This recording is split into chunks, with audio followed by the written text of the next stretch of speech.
വിദാസൻ എന്ന അന്തകന്റെ അനുചരൻ എല്ലാ ദേവതകളെയും വിഴുങ്ങി. യുദ്ധത്തിൽ വീരമൃത്യു വരിച്ച അസുരന്മാരെ ശുക്രാചാര്യർ മൃത്യുഞ്ജയ വിദ്യയിലൂടെ തിരികെ ജീവിതത്തിലേക്ക് കൊണ്ടുവന്നു. അതിൽ ക്ഷുഭിതനായ ശിവൻ ശുക്രാചാര്യരെ വിഴുങ്ങി.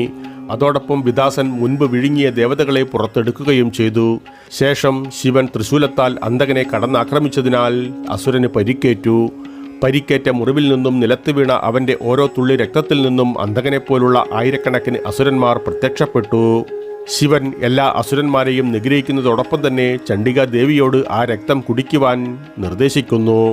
ശിവന്റെ നിർദ്ദേശം പാലിച്ചുകൊണ്ട് അസുരന്മാരുടെ മുറിവുകളിൽ നിന്ന് ഒലിച്ചിറങ്ങുന്ന ഓരോ തുള്ളി രക്തവും നിലത്ത് വീഴും മുൻപ് ചണ്ഡികാദേവി കുടിച്ചുകൊണ്ടിരുന്നു.